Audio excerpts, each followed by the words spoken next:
आज मैं आपके लिए एक स्टोरी लेके आई हूँ जिसका नाम है मेले का ऊँट। यह स्टोरी बाल मुकुंद गुप्त जी के द्वारा लिखी गई है। चलिए अब हम इस स्टोरी को पढ़ते हैं। अगर आप चैनल पर नए हैं तो प्लीज़ चैनल को सब्सक्राइब कीजिए, घंटी दबाना मत भूलिएगा, लाइक कीजिएगा और शेयर कीजिएगा, कमेंट भी।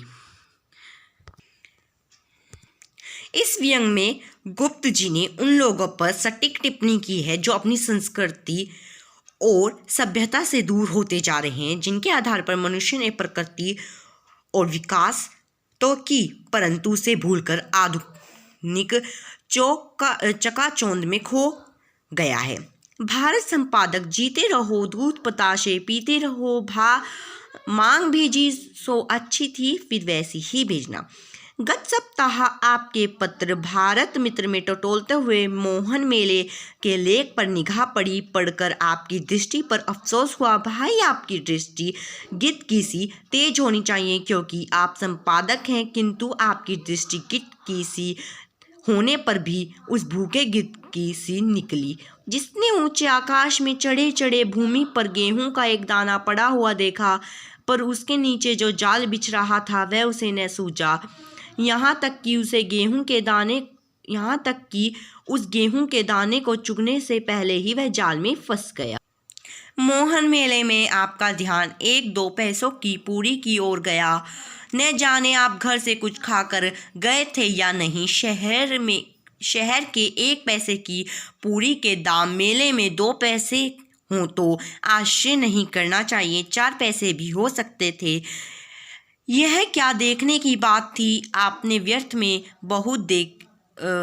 की बातें बहुत देखी, काम की एक भी नहीं देखी। दाई और जाकर आप 1100 संतरों का एक पोस्टकार्ड देख आए, पर बाई तरफ बैठा हुआ ऊँट आपको दिखाई न दिया। बहुत लोग इस ऊँट की ओर देखते और हंसते। कुछ लोग कहते कि कलकत्ता में ऊँट नहीं होता, इसलिए मोहन मेले वालों ने इस विचित्र चित्र को दर्शन कराया है। बहुत सी शौकीन बीवियां कितने ही फूल बाबू ऊँट का दर्शन करके खिलते दांत निकालते चले गए। तब कुछ मारवाड़ी बाबू भी आए और झुक झुक कर उस काट के घेरों में बैठे ऊँट की तरफ देखने लगे। एक ने कहा ऊँटड़ो है, दूसरे बोला ऊँटड़ो कट्ठे तय आयो। ऊँट ने यह देखा, दोनों होठों को फड़फड़ाते हुए थूथनी फटकारी। भंग की तरंग में मैंने सोचा कि ऊँट जरूर ही मारवाड़ी बाबू से कुछ कहना चाहता है। जी मैं सोचा कि चलो देखें कि वह क्या चाहता है।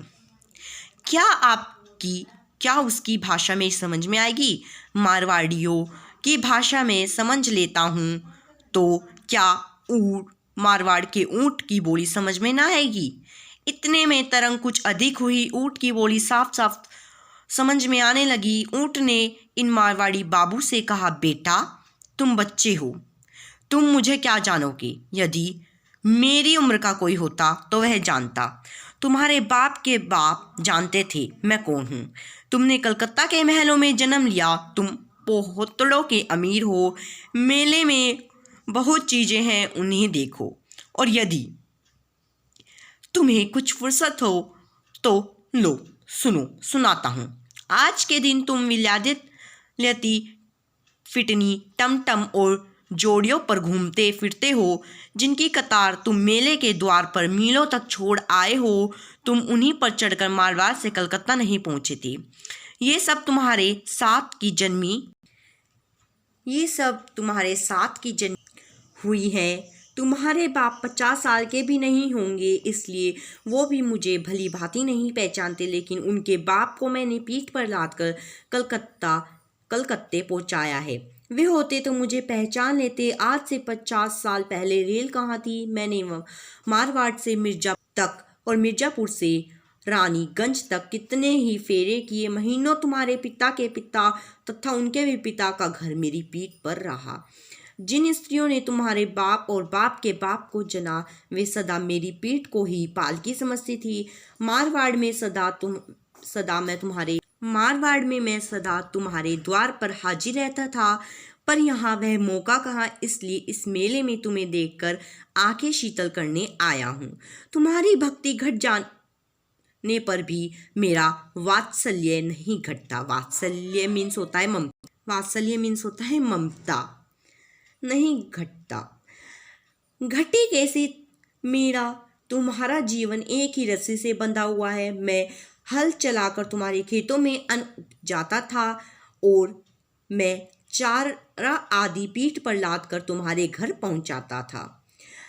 यहाँ कलकत्ते में जल की कलें हैं, गंगा जी हैं, जल पिलाने को लाखों कहार हैं, पर तुम्हारी जन्मभूमि में मेरी पीठ पर लाद कर कोसों से जल लाया जाता था और मैं तुम्हारी प्यास बुझाता था। मेरी इस घायल पीठ को घृणा से मत देखो, इस पर तुम्हारे बड़े पूज्य अन्य रस्सियों यहाँ तक कि उपले लाद कर दूर दूर तक ले जाते थे। जाते समय मेरे साथ पैदल जाते थे और लौटते समय मेरी पीठ पर चढ़े हुए हिचकोले खाते स्वर्ग में स्वर्ग जैसा सुख प्राप्त करते हुए आते थे, सुख लुटाते आते थे।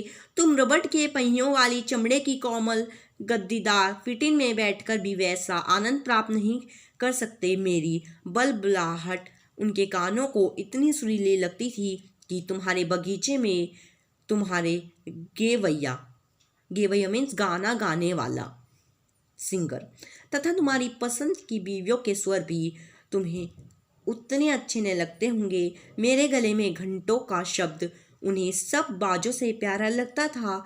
फोक के ऊंट में मुझे चरते देखकर वह उतने प्रसन्न होते थे जितने कि तुम बगीचे में भांग पीकर पेट भरकर और ताश खेलकर।